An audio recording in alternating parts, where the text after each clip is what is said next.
Okay, hi. So I'm Hannah Clark. I'm based in the School of Psychology at the University of Sussex. And today I'm going to talk to you about some work that I did as part of my doctoral thesis in collaboration with Zoe Flack, who's now based at the University of Brighton, and my doctoral supervisor, Dave Levins, looking at the effect of a barrier on children's performance on an object choice task. So I guess a good place to start would be to introduce the object choice task to any of you who may not be familiar with it. So the object choice task involves an experimenter hiding a reward under one of two opaque containers out of view of a participant. And then the experimenter indicates to the participant the location of the reward using usually a pointing gesture or a gaze gesture. So it's an experiment designed to investigate an individual's ability in following gaze or pointing cues. And it's been used as an evidence base to support theories of kind of a human unique socio-cognitive toolkit, which led to the emergence of verbal communication, so for example shared intentionality.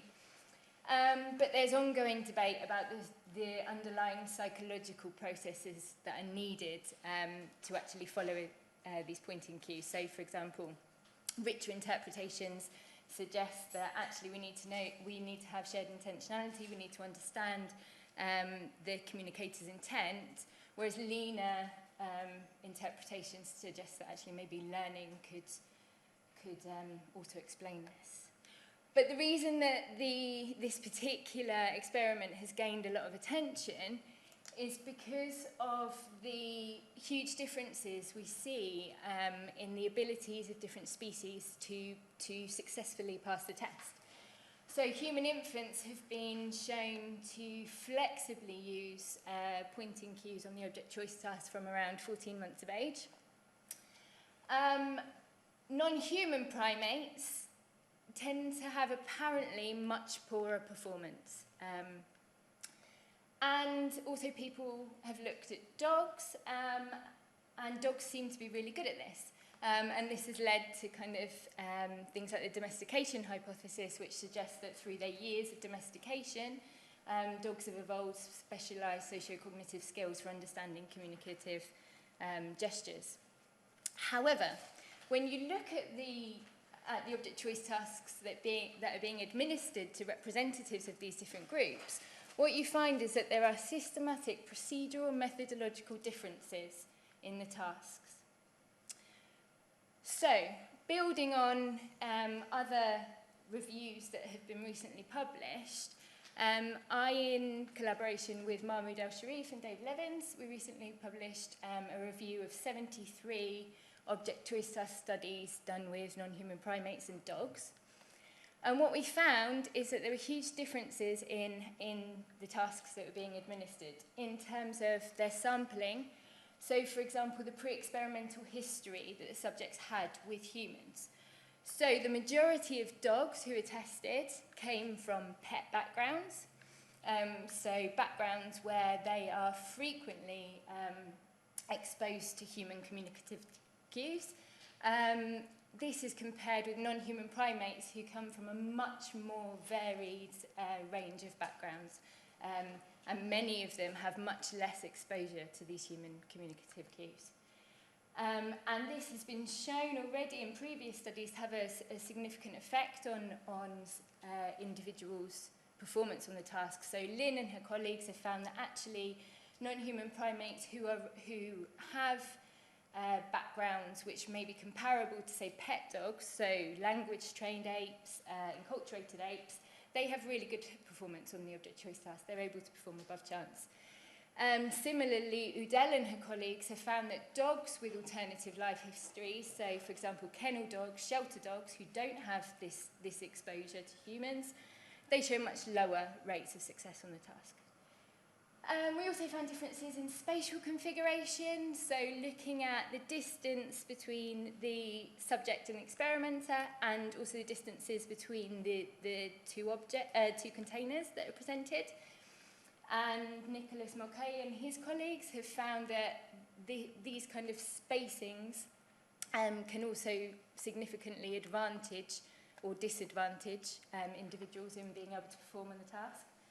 We found differences in the cue types presented, so the point types that were presented differed in terms of whether they were presented with the ipsilateral or contralateral hand, how long the point type was presented for, and whether or not the point type was kind of enacted in front of the participant or not.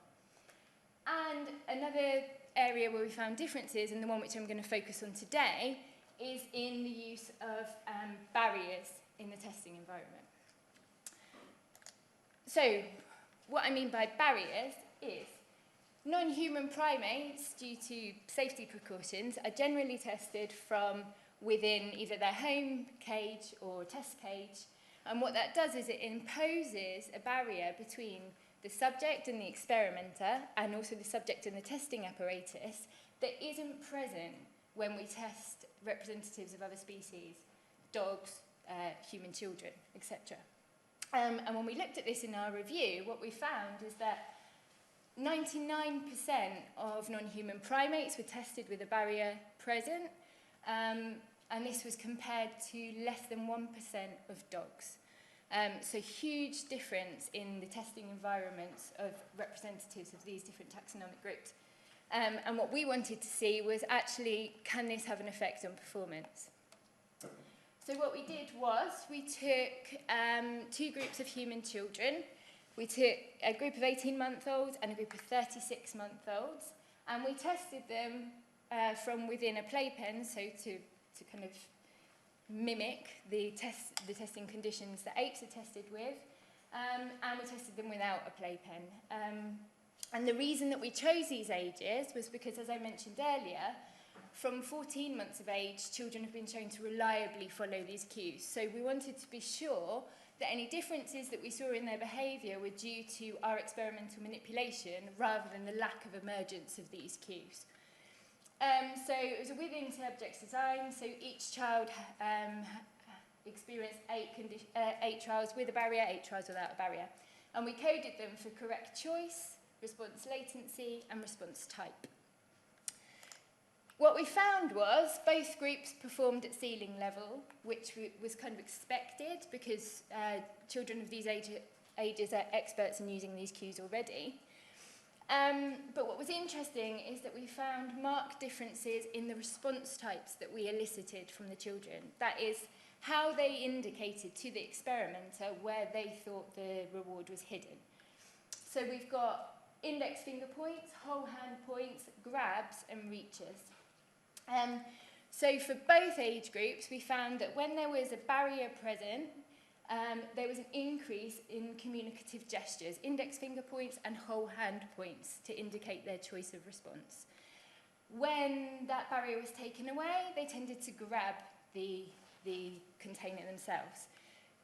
I should have mentioned earlier that in the barrier condition, the children were able to reach through the bars of the playpen and overturn the cup if they wanted to. And this was an age difference that we saw. So the 3-year-olds, even when the barrier was there, they grabbed them roughly a third of trials still. But the 18-month-olds really weren't grabbing at all. They were really choosing to communicate when the barrier was there. So what we can see is that this barrier had a marked effect on the children's behaviour.